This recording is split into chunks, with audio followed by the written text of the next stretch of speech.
Du professeur Israël Shahak, Histoire juive, religion juive, le poids de 3 millénaires, chapitre 5, les lois contre les non-juifs, suite 2, le prêt à intérêt.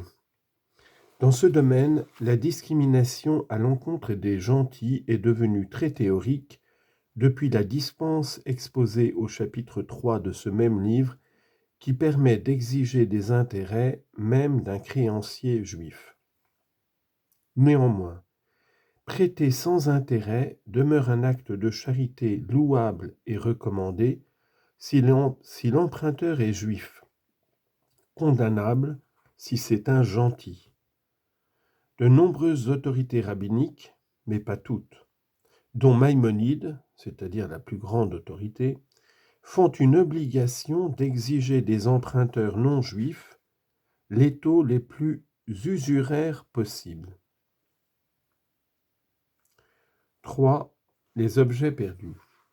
Le juif qui trouve une chose appartenant probablement à un autre juif doit faire tout son possible pour la restituer, notamment en rendant publique sa découverte.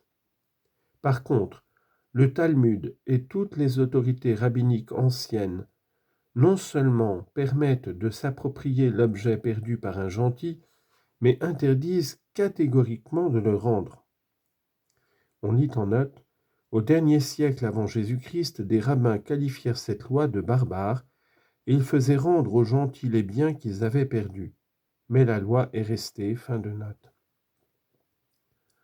Dans des temps plus récents, lorsque dans la plupart des pays, des lois ont rendu obligatoire la restitution des biens perdus, les autorités rabbiniques ont recommandé aux Juifs de se conformer à ces lois pour faire acte d'obéissance civile envers l'État.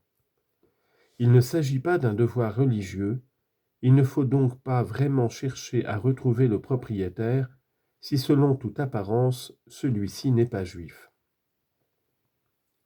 4. Tromperie en affaires. C'est un péché grave d'user de toute tromperie, quelle qu'elle soit, à l'encontre d'un juif. À l'encontre d'un gentil, seule la tromperie directe est interdite. La tromperie indirecte est permise, à moins qu'elle ne risque de causer une hostilité contre les Juifs ou une insulte à leur religion. L'exemple classique est l'erreur de calcul sur le prix lors d'un échange. Si c'est le Juif qui s'est trompé à son désavantage, son devoir religieux est de corriger.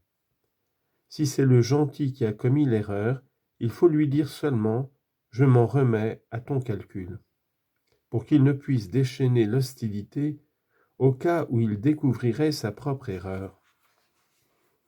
5. Fraude et dol. Il est interdit de léser un juif en vendant ou en achetant à un prix exagéré. Cependant, la fraude ne s'applique pas à un gentil car il est écrit que nul ne lèse son frère. On lit en note Lévitique chapitre 25 verset 14. Comme nous l'avons fait observer au chapitre 3, l'interprétation de la halakha est que toute formule de ce genre, avec ton frère, ton ami, ton prochain, concerne exclusivement les Juifs. Fin de note. Au contraire, le gentil qui lèse un Juif doit être contraint à faire réparation, mais il ne doit pas être puni plus sévèrement qu'un Juif dans un cas semblable.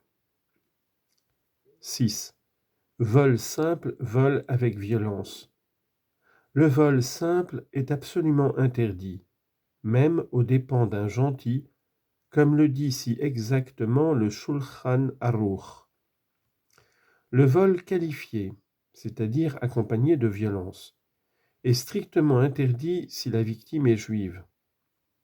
Mais le même acte commis par un juif aux dépens d'un gentil n'est vraiment interdit que dans certaines circonstances, par exemple quand les gentils ne sont pas sous notre domination. Il est permis quand ils sont sous notre domination. Les autorités rabbiniques divergent sur la définition précise des circonstances rendant licite le vol qualifié aux dépens des gentils, mais Tout le débat tourne autour des rapports de pouvoir entre ces derniers et les Juifs, et non de considérations universelles telles que la justice ou l'humanité. Ceci expliquerait pourquoi si peu de rabbins ont protesté contre la dépossession violente des Palestiniens en Israël par des Juifs, ayant sur eux un écrasant avantage.